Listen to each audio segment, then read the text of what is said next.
नवीन लागवड करतो ती आपण साधारणपणे सप्टेंबरमध्ये लागवड करतो. पावसात म्हणजे जूनमध्येही लागवड भरपूर प्रमाणात होते. पूर्वापार तेच चालत आले, ते वाईट चुकीचं बिलकुल नाही.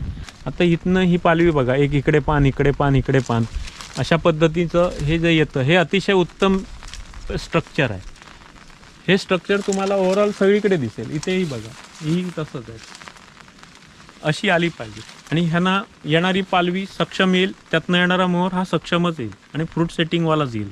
यंदा ह्या झाडाने खूप म्हणजे लगडली होती ही आंब्याने, तरीसुद्धा ह्या झाडांची स्थिती उत्पन्न देऊनसुद्धा ॲज इट इज आहे. कुठे दमली थकल्यासारखी झाली नाही आहेत. आता त्याच्यात थोडी वेलवर्गीय वाढ झाली आहे किंवा सुकलेल्या फांद्या आहेत किंवा अशा खाली लोळणाऱ्या जरा फांद्या निर्माण झाल्या आहेत. ते यंदाच्या सप्टेंबरच्या प्रुनिंग शेड्यूलमध्ये हे सगळं रिकवर होईल आणि ह्याला भरघोस पालवी येईल. आंबा भरपूर लागला पाहिजे ह्यासाठी आपण सगळं करणार आहोत किंवा टॉप क्वालिटीचा द बेस्ट क्वालिटीचा आंबासाठी आपण करणार आहोत. तर ह्याही गोष्टी फार महत्त्वाच्या आहेत. पालवी, आता ह्या पालवीला जेवढं चांगलं शाईन येईल, चमक येईल, तेवढं फळालासुद्धा नॅचरली ती झाडांमध्ये जे फळं येतात ती खूप चांगल्या याची असतात.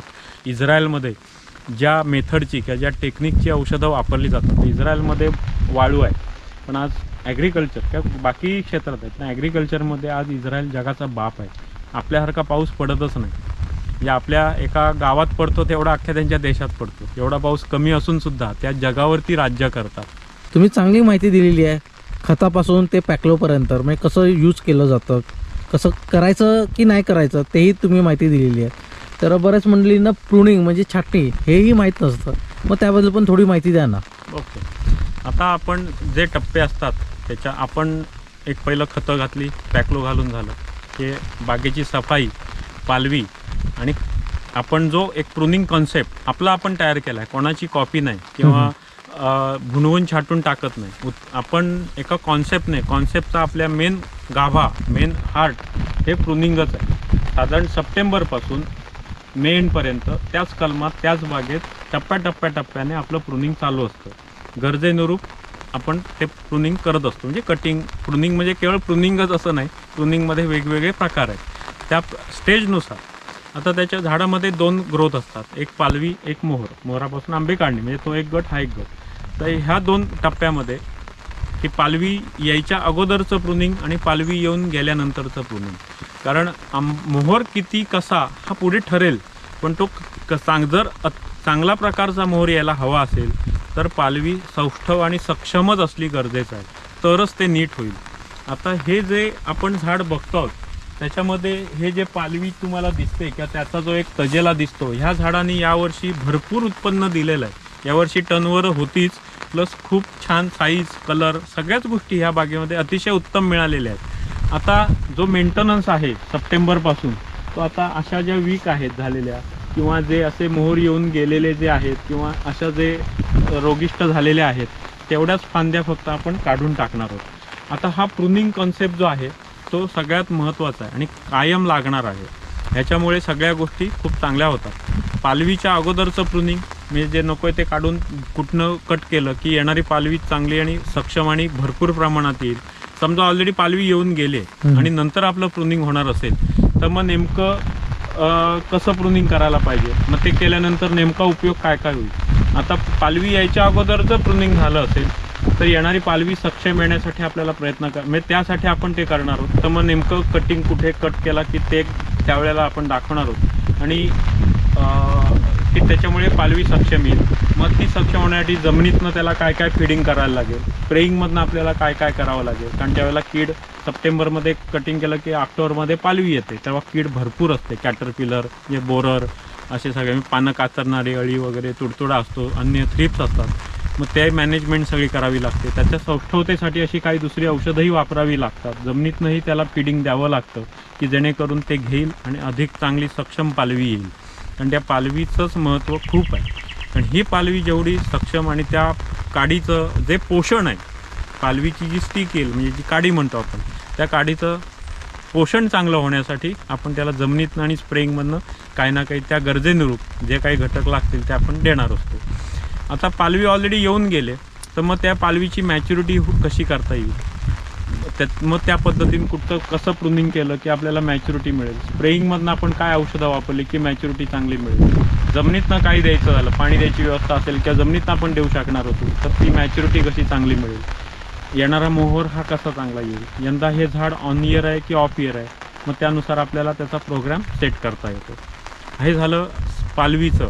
आता पालवी जे आहे, आपण जे काही खत पाणी करतो, जे काही सगळ्या गोष्टी देतो, ते घेतलेलं जमिनीतनं घेतलेलं खत आणि ह्या पानांवाटे जी झाडाला ऊर्जा मिळते, फोटोसिंथेसिस म्हणतो, जी ऊर्जा मिळते ते घेऊन झाड आपली गुजराण करत असतं. आता जे आपण मगाशी बघितलं की वेलवर्गीय वाढ झाले, खालती पानं सगळी खाली बघतात जमिनीकडे. फोटोसिंथेसिस जे होणार असतं ते सरफेसने होणार आहे, पाठच्या बाजून नाही होणार. आता ही जर फांदी जर अशी उलटी झाली खालती तर त्याचा सरफेस खाली जाईल, फोटोसिंथेसिसचं प्रमाण कमी राहील. म्हणजे ऊर्जा मिळण्याचं जे पाहिजे आपल्याला, जर नाकावाटे आपल्याला ऊर्जा मिळत असते, श्वासोच्छ्वास आपण जो म्हणतो, आपण जेवढं उंचावर जाऊ तेवढा ऑक्सिजन लेवल कमी होत जाते, मग आपल्याला धाप लागते. तसंच झाडांचं आहे की त्याला जर तेवढी त्या प्रमाणात ऊर्जाच मिळाली नाही तर झाडाच्या डेव्हलपमेंट स्लो होतील किंवा कमी होतील. आता सगळ्यात महत्त्वाचं आपल्याला आंबा भरपूर लागला पाहिजे, ह्यासाठी आपण सगळं करणार आहोत किंवा टॉप क्वालिटीचा, द बेस्ट क्वालिटीचा आंबासाठी आपण करणार आहोत. तर ह्याही गोष्टी फार महत्त्वाच्या आहेत. पालवी, आता ह्या पालवीला जेवढं चांगलं शाईन येईल, चमक येईल, तेवढं फळाला सुद्धा नॅचरली ती झाडांमध्ये जे फळं येतात ती खूप चांगल्या याची असतात. आता कटिंग केल्यामुळे आता मेन विषय काय येतो की कटिंग म्हणजे प्रुनिंगमध्ये 8 ते 9 प्रकारचं आपण त्या स्टेजनुसार, गरजेनुसार आपण कटिंग करतो किंवा प्रुनिंग करतो. आता ते केल्यामुळे ढोबळमानाने ज्या गोष्टी आपल्याला पहिल्या दिसतात त्या पहिलं म्हणजे 25 ते 30% पाणी फवारणीला कमी लागतं. आपण जर पॉवर स्प्रेअरने किंवा अन्यायाने जे काय आपण फवारणी करतो ते 25 ते 30% पाणी कमी लागतं. आता ते पाणी कमी लागलं म्हणजे पाणी वाचलं, औषध वाचलं, कारण आपण दुकानदाराकडनं औषध आणतो ते वाचलं, त्याच्यानंतर वेळ वाचला, गडी खर्च वाचला. हा एक मेजर पार्ट आपल्याला फायदेशीर ठरतो. असे पैसे आलेले कळणार नाहीत पण जाणारे पैसे वाचले आपले जे ह्या सगळ्या गोष्टींसाठी. ते स्प्रे करण्यासाठी जे काय आपण मशीन यंत्र वापरतो त्याच्यासाठी रॉकेल, पेट्रोल काहीतरी लागतं, तोही खर्च वाचेल जे पाणी वाचल्यामुळे. दुसरा विषय असा होतो की आंबा 10 ते 12 दिवस मिनिमम, 15 दिवस मॅक्झिमम आंबा लवकर काढणीला तयार होतो. म्हणजे जे दिवस आहेत ते दिवस मागे येतात, म्हणजे तेवढा अधिक बेनिफिट मिळतो. कारण आंब्याचे रेट, हापूसचे स्पेशली, की हे रोज खाली येत असतात. म्हणजे रोज आजचा उद्याला नाही, उद्याचा परवाला नाही, म्हणजे रेट खाली येतात, तेही वाचेल. त्याच्यानंतर सगळ्यात महत्त्वाचं, लालीवाल्या आंब्यांची संख्या खूप वाढते नेहमीपेक्षा. कारण आपण जेव्हा मार्केटमध्ये आंबे विकायला ठेवलेले आपण जेव्हा बघतो तेव्हा ते लालीवालेच असे लावलेले असतात छान. आणि एक निसर्ग काय असतं नाही की लालीवाले जी कुठची गोष्ट लाल आहे त्याच्याकडे आपली नजर लवकर अट्रॅक्ट होते. लालीवाला आंबा येणं हे सूर्याच्या हातात आहे. त्याला पुरेपूर उष्मांक आपण म्हणतो, सूर्याकडनं मिळणारी जी काही ऊर्जा आहे किंवा त्याचे जे उष्मांक आहेत त्या फळाला व्यवस्थित मिळतात आणि त्यामुळे त्याची डेव्हलपमेंट अजून चांगली मिळते. आता ह्या सगळ्या गोष्टी करत असताना आपण जे काही ग्रेडेशन्स असतात, 4 डझन, 9 डझन, 10 डझन, 4 पासून 10 पर्यंत, मग ते जे खालचे साईजचे जे आंबे आहेत ते कमी 1-2 वर्षामध्ये हळूहळू कमी व्हायला सुरुवात होते. आणि वरच्या ग्रेडमध्ये म्हणजे आंब्यांची ही जास्त वाढते. म्हणजे पहिल्या वर्षी फळाचं वजन वाढलेलं दिसेल, दुसऱ्या वर्षी फळाचा साईज पण वाढेल प्लस वेट पण वाढेल, तिसऱ्या वर्षी ॲव्हरेज साईजमध्ये येईल, युनिफॉर्म साईज. ते फार महत्त्वाचं आहे आणि त्या पद्धतीने त्याचे आपल्याला रिझल्ट दिसतात.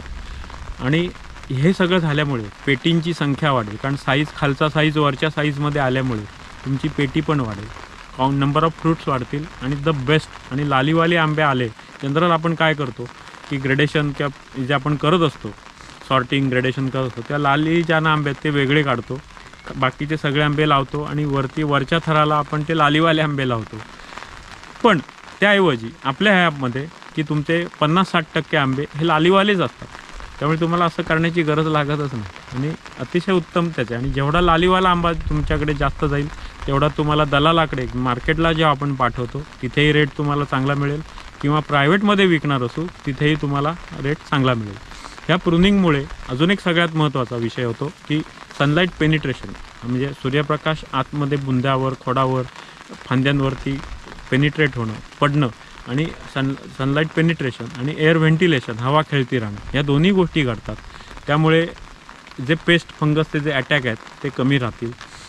सगळ्यात महत्त्वाचं झरोके निर्माण होत असल्यामुळे, जे कटिंग प्रुनिंगमुळे नको असलेलं सगळं जात असल्यामुळे झरोके निर्माण होतात आणि ह्या झरोक्यांमुळे सूर्यप्रकाश तर आत आला पण आंबे तर भाजले नाही. आंबा भाजण्याचं प्रमाण लोकांकडे जेव्हा 10 क्रेट भाजतात तेव्हा आपल्या ह्या सिस्टममध्ये 3 किंवा 4 क्रेटच भाजतात. एवढं प्रमाण पण कमी येतं कारण आंबे सगळे आत लोंबत असतात, बाहेर राहत नाही. सूर्याच्या तावडीत जास्त वेळ ते राहत नाहीत, आतच राहतात, कॉन्सन्ट्रेशन होत नाही त्याच्यावरती.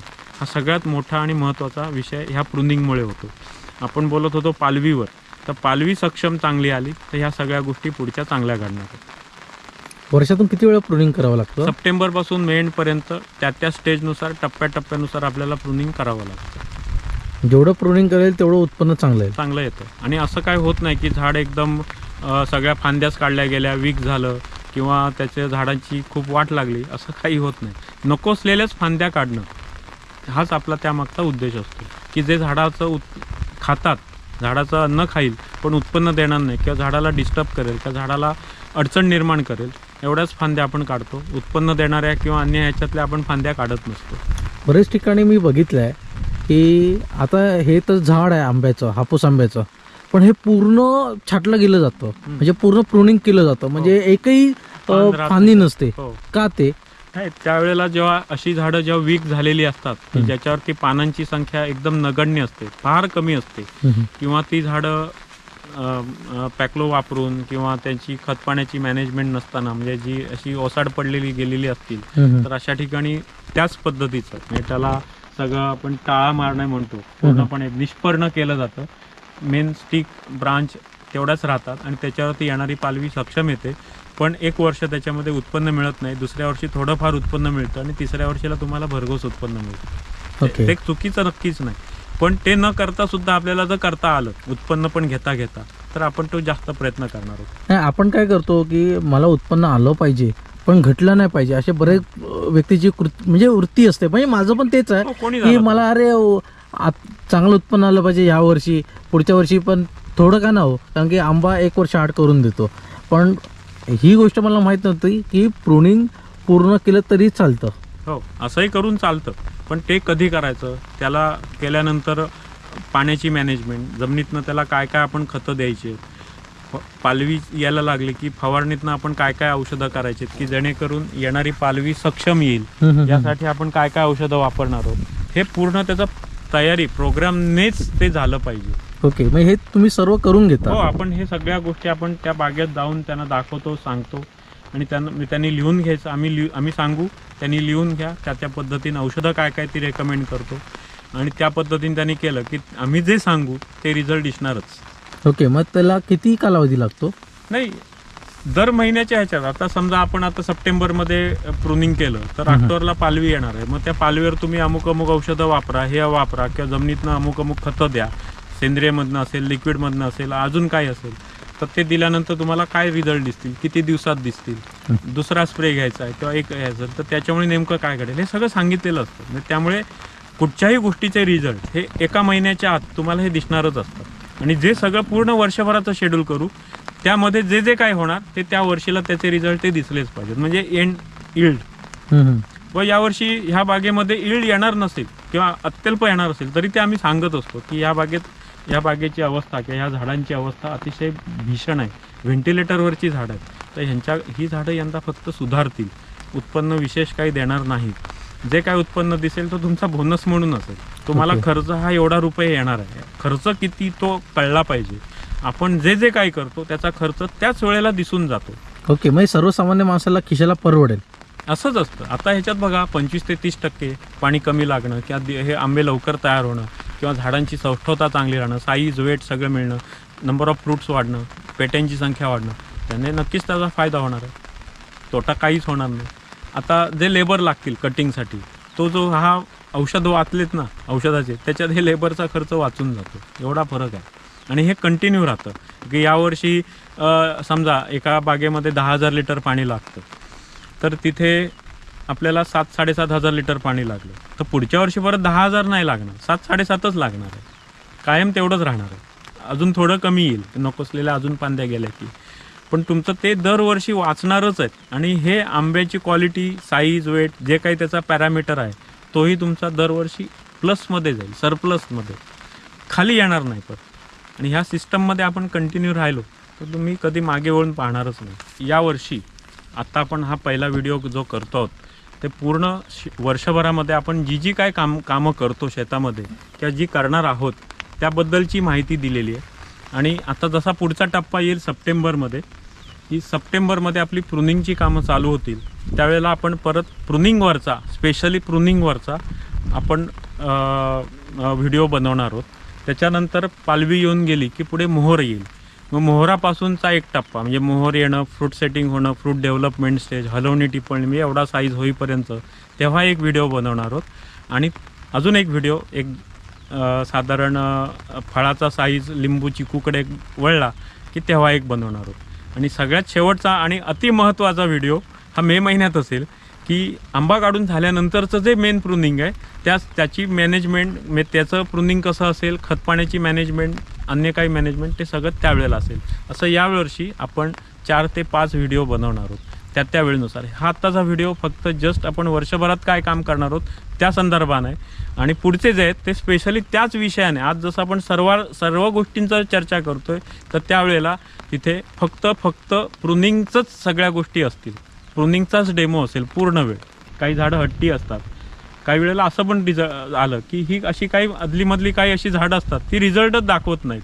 म्हणजे जशी आपली मुलं थोडी हट्टी असतात, ऐकतच नाहीत, जरा रट्टे द्यावे लागतात, तसं काही मग त्यांच्यासाठी वेगळा प्रोग्राम करावा लागतो किंवा वेगळी मेथड करावी लागते, चेंज करावे लागतात काही. त्या पद्धतीनं आपण ते सगळं करतो.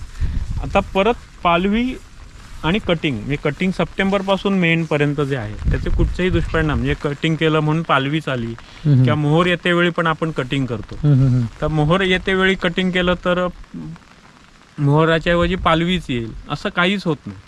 उलट येणारा मोहर लवकर आणि चांगला आणि सौष्ठव येतो. मग त्याची जी काय आहेत मेन, म्हणजे त्याच्यावरचे जे डिटेल माहिती जी असणार आहे ते आपण जो पुढचा सप्टेंबरमध्ये प्रुनिंगच्या वेळेला डेमो, म्हणजे ॲक्च्युअल काम सुरू असताना जे व्हिडिओ बनवणार आहोत त्याच्यात हे सगळ्याही गोष्टी डिटेलमध्ये सांगितल्या जाणार आहेत. आपण गेल्या वर्षी ह्या झाडावर प्रुनिंग केलं होतं. होय. तर आंबा जेव्हा लागतो मग त्याची पुढची प्रोसिजर काय आहे, म्हणजे त्यावेळी आपण प्रुनिंग वगैरे करू शकतो का? हो. आता जे मागच्या व्हिडिओमध्ये होतं ते हेच होतं, जे झाडावर चढून जे गडी प्रुनिंग करत होते त्या मोहराची सुरुवात झालेली होती, मोहर यायला, ते हेच होतं, पायरीचं झाड होतं. यंदा ह्या झाडाने खूप म्हणजे लगडली होती ही आंब्याने, तरीसुद्धा ह्या झाडांची स्थिती उत्पन्न देऊन सुद्धा ॲज इट इज आहे, कुठे दमली थकल्यासारखी झाली नाही आहेत. आता त्याच्यात थोडी वेलवर्गीय वाढ झाली आहे किंवा सुकलेल्या फांद्या आहेत किंवा अशा खाली लोळणाऱ्या जरा फांद्या निर्माण झाल्या आहेत. ते यंदाच्या सप्टेंबरच्या प्रुनिंग शेड्यूलमध्ये हे सगळं रिकवर होईल आणि ह्याला भरघोस पालवी येईल. म्हणजे आपण जो नोव्हेंबरमध्ये मोहर येते वेळी ज्या वेळेला आपण म्हणजे जेव्हा आपण तो एपिसोड करू तेव्हा त्याच्या अगोदर त्या एपिसोडमध्ये आलेल्या पालवीचाही, म्हणजे प्रुनिंग केल्यानंतर आलेल्या पालवीचाही आपण त्याच्यामध्ये माहिती सगळी घेणार आहोत. आता हे जी अशी आहेत झाडं किंवा याच्यामध्ये की मोहर येणं, मोहरापासून आंबे काढणीपर्यंत, म्हणजे आपण धरू की एक नोव्हेंबर ते मे महिना असा तो एक सीझन असतो आंबे काढणीपर्यंत. मोहराचा दिसायला लागल्यापासून अगोदरही मोहर येतो, पण आपण नोव्हेंबर धरू. तर नोव्हेंबरपासून सुद्धा आपले मोहर याच्या अगोदरसुद्धा प्रुनिंग आहेत, काही थिनिंग, ट्रिमिंग, समथिंग काही असं, आणि टप्पे आहेत त्याच्यात, की एक मोहर यायच्या अगोदर प्रुनिंग आहे, लाईट प्रुनिंग. मोहर येऊन गेला, फुलला, फ्रूट सेटिंग झालं, मोहर झडतो, म्हणजे फुलं झडून जातात, मग फळ तेवढं दिसतं, बाकीचं त्या ज्या कान्या असतात त्या मोहराला आलेल्या ज्या ह्या असतात त्या सगळ्या पडून जातात. आणि तेव्हा आपल्या लक्षात येतं की ह्या कुठच्या मोहरावरती फ्रूट सेटिंग झालं आहे आणि कुठच्या मोहरावरती फ्रूट सेटिंग झालं नाही आहे. मग त्या हिशोबाने आपण परत त्याचं त्या टप्प्यामध्ये परत एक राऊंड प्रुनिंग घेतो, की जेणेकरून रिफ्लॉवरिंगचा त्रास कसा कमी होईल. ते करण्याआधी जेव्हा मोहर येते सुरू होते, जिथे पाण्याची व्यवस्था आहे 2दा किंवा 3दा किंवा 4दा देण्याची आणि पुरेपूर पाणी द्यायची किंवा जी काय पाण्याची व्यवस्था आहे तिथे आपण जमिनीतनं पण काही फिडिंग करतो अवेलेबल फॉर्ममध्ये, आणि तुम्हाला 15 पाऊण महिन्यामध्ये त्याचे रिझल्ट दिसून जातात. एवढे फास्ट रिझल्ट आहेत. जसं आज इस्रायलमध्ये ज्या मेथडची किंवा ज्या टेक्निकची औषधं वापरली जातात, इस्रायलमध्ये वाळू आहे, पण आज ॲग्रिकल्चर किंवा बाकी क्षेत्रात आहेत ना, ॲग्रिकल्चरमध्ये आज इस्रायल जगाचा बाप आहे. आपल्यासारखा पाऊस पडतच नाही. म्हणजे आपल्या एका गावात पडतो तेवढा अख्ख्या त्यांच्या देशात पडतो. एवढा पाऊस कमी असूनसुद्धा त्या जगावरती राज्य करतात. कारण टेक्निक्स आणि टेक्नॉलॉजी ह्या दोन्ही गोष्टींमध्ये हे लोक बाप आहेत. कारण टेक्निक्स आणि टेक्नॉलॉजी ह्याच दोन गोष्टी पाहिजे. आता तिथे माती नसताना सुद्धा त्यांच्याकडे झाडं कशी काय वाढतात, मग त्यांना खतं कशी दिली जातात, पाईपलाईनमधनं कशी दिली जातात. म्हणजे ती जी आता तो जो सिस्टम आहे किंवा ती ज्या पद्धतीची औषधं काम आता जगात सगळीकडे आलं आहे. ते नॅनो टेक्नॉलॉजी सर्व आता प्रत्येकाला माहिती पडलं. नॅनो टेक्नॉलॉजी प्रत्येक क्षेत्रात ते आलं आहे.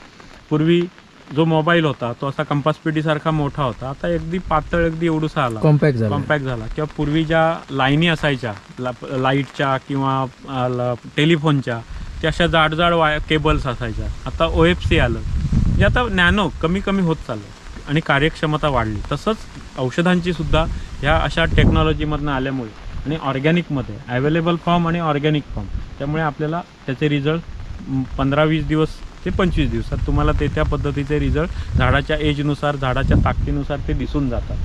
त्याने काय होतं की हे जे काय आपण देणार असतो, नुसता मोहर येणं आणि फळधारणा होऊन फळाची वाढ होणं, ह्यासाठी लागणारे जे घटक आहेत ते आपण जर फीड केले अवेलेबल फॉर्ममध्ये तयार असलेले, तर झाडाने जे साठवलेलं जे काही घटक असतील ते स्टँडबायमध्ये राहतात आणि हे जे आपण दिलेलं आहे ते युटिलाइज होतं. मग स्प्रेईंगमधनं औषधं देऊ, जमिनीतनं देऊ, त्या टप्प्यानुसार. मग काही फंगिसाईड्स असतील, काही थ्रिप्ससाठी असतील, काय अजून असतील, ह्या पद्धतीची औषधं ती पुढच्या जसे आपण ते मेनली व्हिडिओ त्या संदर्भाचे बोलू तेव्हा त्याचे डिटेलमध्ये माहिती दिली जाईल.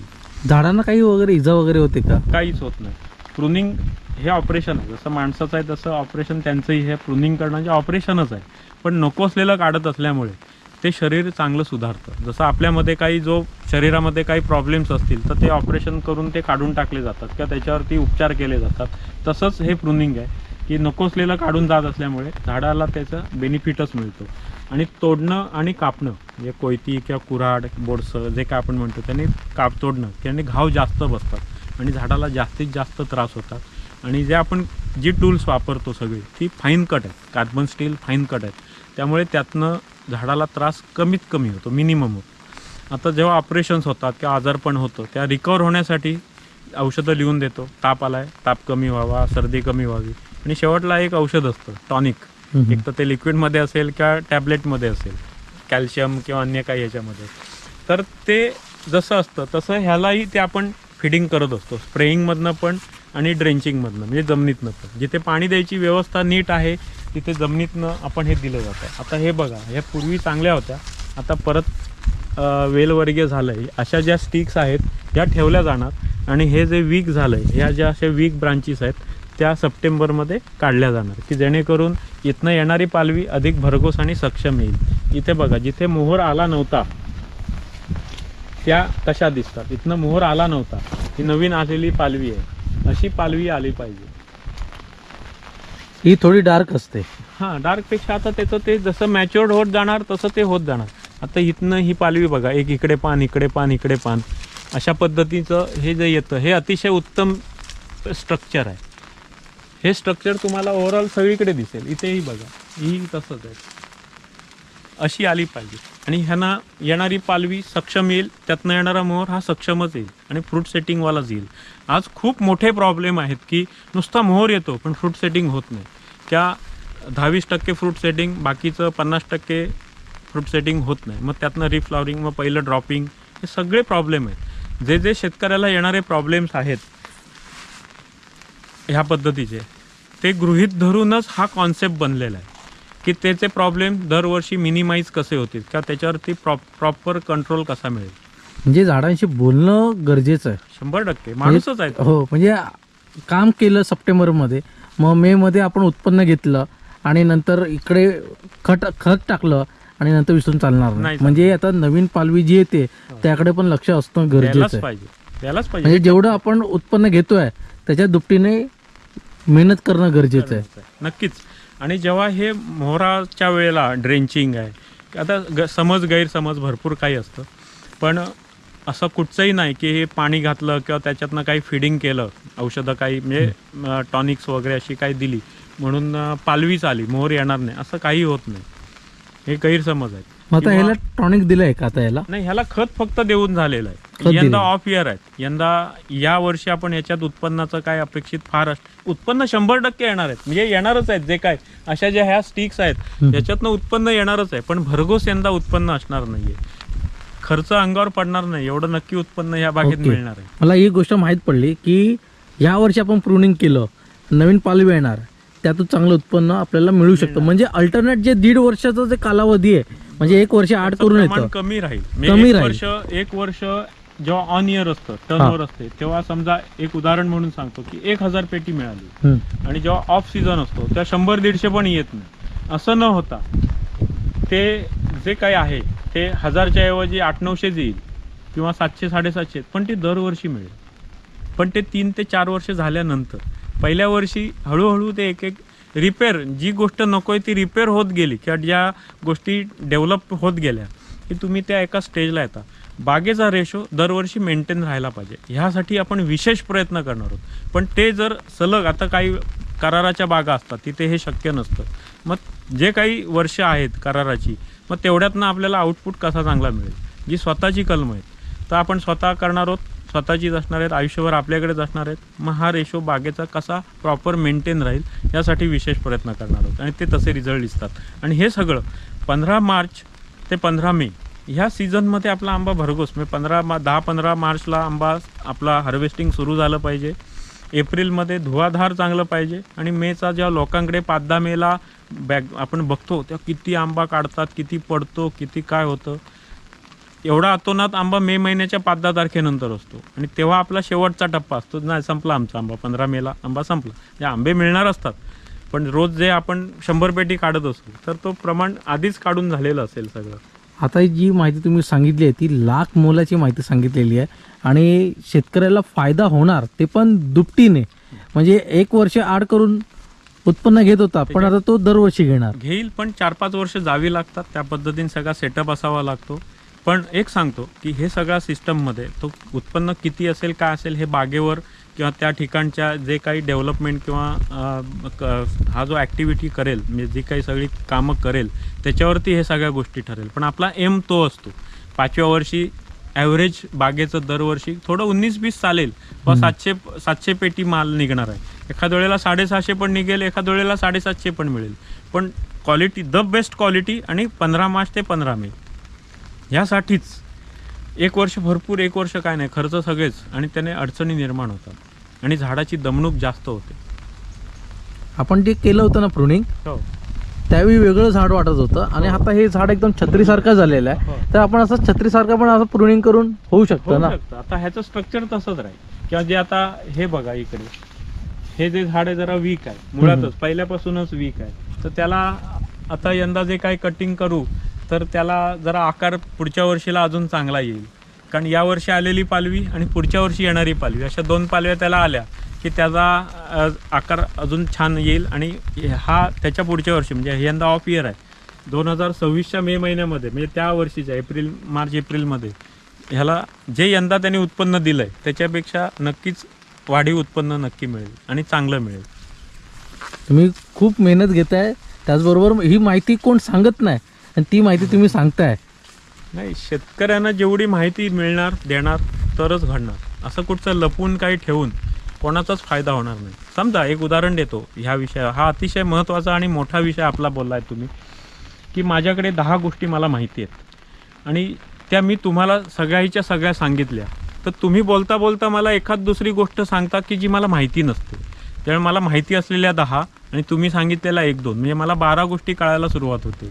मी अजून दुसऱ्या कोणाकडे तरी बोलतो, तो एखादी गोष्ट सांगतो, असं आपलं नॉलेज पण वाढतं. दुसरं असं, आता तुम्ही आणि आपण दोघंही शेतकरी आहोत, समजा दोघंही भाऊ आहोत, शेतकरी पण आहोत, तर तुमच्याकडे अतिशय उत्तम आंबा आला म्हणून मला फायदा आणि तोटा काही होणार नाही, किंवा माझ्याकडे खूप आंबा भरपूर छान आला म्हणून तुम्हाला कुठचाही फायदा तोटा होणार नाही. पण आपण एकमेकांना समजून उमजून धरून जर चाललो, युनिटी करून जर चाललो, तर तुमच्याकडे जेव्हा काही प्रॉब्लेम येतील किंवा माझ्याकडे जेव्हा काही प्रॉब्लेम येतील त्यावेळेला इमिजिएट सोल्युशन निघतील आणि बरोबर. त्यामुळे होणारं नुकसान कमी होईल. बरोबर. शेतकरी कोणी असो नुकसान नाही होता का मग आज जे आपण बघतोय की क्रॉप कुठचंही असो आज बघतो शेतकरी कायम अडचणीतच हा अडचणीतच गरीबच असं का माझा शेतकरी का नाही मोठ्या छान गाडीतनं फिरणार का नाही तो वेल टू डू असणार का नाही मस्त तो लाईफ जगत असणार असंच असायला पाहिजे.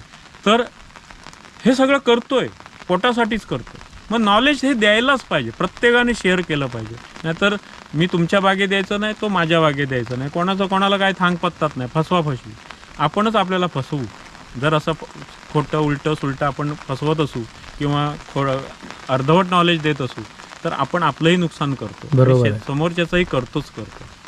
आज तुम्ही चक्क 6-7 वर्ष बागेंमध्ये राबताय त्यातून शेतकऱ्याला डबल उत्पन्न देताय हे मेन मंडळींनी समजून घेणं गरजेचं आहे. हो. ज्या मंडळींनी आहे ना राजेश पटवर्धन म्हणजे भैया पटवर्धन यांच्याकडून प्रूनिंग केलेलं आहे बागेमध्ये काही काम केलं असेल त्यांच्यापर्यंत हा व्हिडिओ गेला असेल ते बघत असेल तर कमेंटमध्ये सांगा त्यांची काम करायची शैली कशी आहे त्यातून रिझल्ट तुम्हाला मिळाला आहे की नाही ते पण कळवा जेणेकरून सर्व शेतकऱ्यांमंडळींना त्याचा फायदा होईल. तर झालाच पाहिजे आणि देवाकडे प्रार्थना करतो की आपला कोकण हा कृषीमध्ये आहेच पण अजून वाढला पाहिजे आणि प्रत्येक नक्कीच. शेतकऱ्याला चांगला मोबदला मिळला पाहिजे. आणि जे आपण बाग करारावर देतोय तर स्वतः त्या बागेमध्ये उतरेल आणि शेतकरी मोठा होईल हेच देवाकडे प्रार्थना करतो आणि करायलाच पाहिजे. अजून एक सांगतो की हा जो कॉन्सेप्ट आहे आपण नुसतंच काम नाही करायचं आहे ध्येय घेऊन आपण काम करणार आहोत हा कॉन्सेप्ट घेऊन काम करणार आहोत आणि ह्या पुढच्या जसं मागाशी मी म्हटलं तसे आपले किमान त्या टप्प्याचे 4 ते 5 व्हिडिओ पुढच्या सप्टेंबरमध्ये येईल नोव्हेंबरमध्ये येईल जानेवारी फेब्रुवारीत येईल मार्चमध्ये येईल मे महिन्यात येईल. तर हे सगळेही व्हिडिओज आवर्जून सगळ्यांनी बघा अशी विनंती करतो. आता ही जी सगळं खुटारे म्हणजे ही जे खुरटी झाडं उगवून आलेली आहेत किंवा इथेही तुम्हाला दिसतील ही इथे आहेत ही सगळी कट करून झाडाच्या बुंदात आपण ती टाकणार आहोत येत्या काही काळात. म्हणजे आता 1 महिन्याभरात ही सगळं जाईल मग परत त्याला नवीन धुमारे फुटतील आणि जेव्हा आपण ऑक्टोबरमध्ये ह्या बागेची परत एकदा सफाई करू तेव्हा परत एकदा त्याचं कटिंग मिळेल. म्हणजे तेवढं मटेरियल ऑर्गॅनिक मटेरियल कंपोस्ट होण्यासाठी खूप चांगलं मिळेल. आता जर इथे येऊन बघितलं तर त्याचा पालापाचोळा हे काडी कचरा जो आहे तो इथेच टाकलेला आहे या वर्षीच्या उन्हाळ्यामधला हा बघा. आता हा सगळा यावर्षी कुसून जाईल. तिकडे जर बघितलं तर पालापाचोळा सगळा पडलेला आहे तो तिथेच कुसून जाईल झाडालाच खत होईल. प्लस हे असं काही मटेरियल पडेल किंवा हे जे गवत आहे हे गवत जे वाढेल ते पण त्याच्यातच जाईल. प्लस आपण जे कटिंग करू प्रूनिंग करू त्या प्रूनिंगने जे काही मटेरियल पडेल ते ह्याच्यातच असेल तोही कंपोस्ट होऊन झाडाला खत म्हणून उपयोग होईल.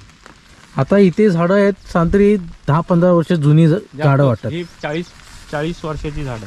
तर आता मी जागा घेतली तिथे लागवड केली तर किती वर्षानंतर आता मला तुमची मदत घ्यायची आहे तर किती वर्षानंतर घ्यावी जेव्हा लागेल. आपण नवीन लागवड करतो ते आपण साधारणपणे सप्टेंबरमध्ये लागवड करतो. पावसात म्हणजे जूनमध्येही लागवड भरपूर प्रमाणात होते पूर्वापार तेच चालत आले ते वाईट चुकीचं बिलकुल नाही. पण कोकणामध्ये पाऊस भरपूर प्रमाणात असतो त्याच्यानंतर वाऱ्याचंही प्रमाण भरपूर असतं. आपण जेव्हा ती लागवड करतो त्यांना जोर नसतो रूट झोन स्ट्रॉंग झालेला नसतो सेट झालेला नसतो. आपण ते लागवड करतो मग त्याला काठीने आधार द्या किंवा काय आणि गवत रान प्रचंड वाढतं त्या झाड दिसणार नाही एवढं वाढत जातं. मग आणि पावसामध्ये ह्या नवीन लागवडीची अशी वाढ कधीच होत नसते फक्त रूट झोन सेट होत असतो जमिनीतला रूट झोन सेट होणार आहे या व्यतिरिक्त काही होणार नाही. मग शिवाय दुसरं काही ह्या पावसामुळे किंवा वाऱ्यामुळे झाडं मरणं किंवा उन्मळणं कलणं हेही गोष्टी घडतात.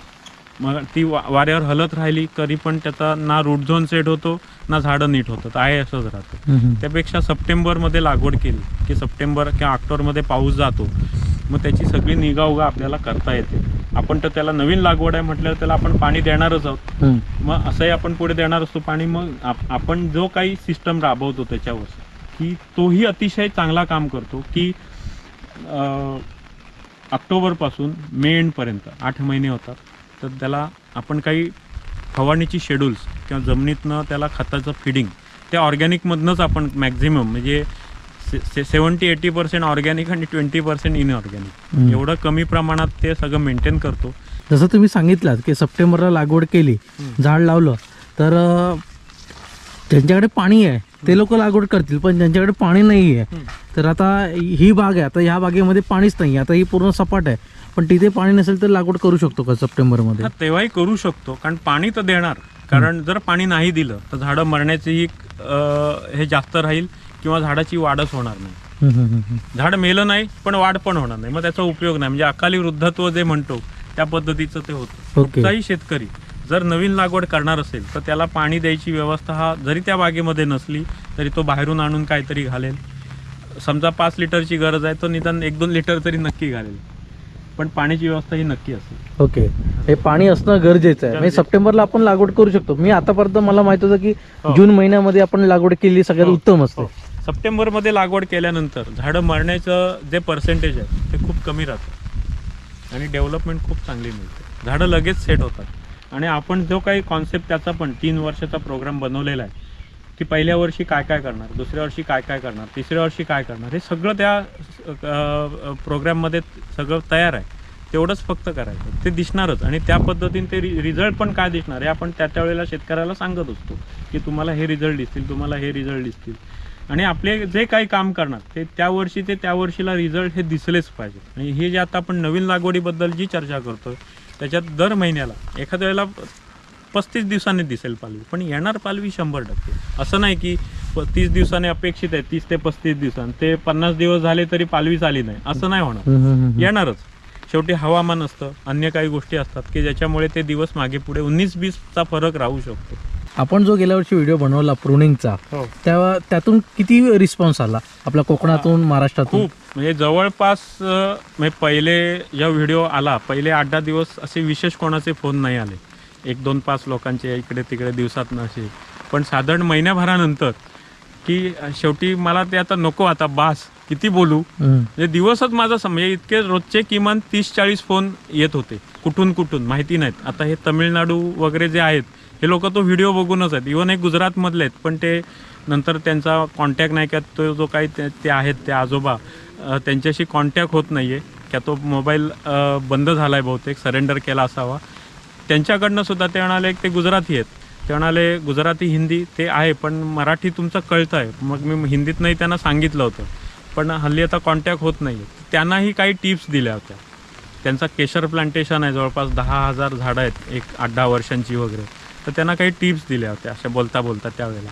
एकदा किंवा दोनदाच फक्त त्यांच्याशी बोलणं झालं, पण त्याच्यानंतर त्यांनी रिप्लाय मात्र दिला होता की तुम्ही सांगितल्या पद्धतीने केलं, शक्य सगळीकडे झालं नाही. साधारण एक 500-600 झाडांवरती ज्या काही टिप्स दिल्या होत्या, जे काही त्यांनी केलं ते, आणि अन्य ठिकाणी त्यांचे प्रॉपर नेहमीची जी त्यांची रेग्युलर प्रॅक्टिस असते ह्याच्यात जवळपास 15-18 दिवसाचा फरक पडला. आणि साईज वेटमध्ये तर एक ग्रेडने पुढे गेले. अरे वा, एवढा फरक मिळाला. शेवटी कसं असतं की कुठच्या वेळेला काय केलं की काय दिसणार हे माहिती पाहिजे, तरच त्या गोष्टी ठाम सांगू शकतो.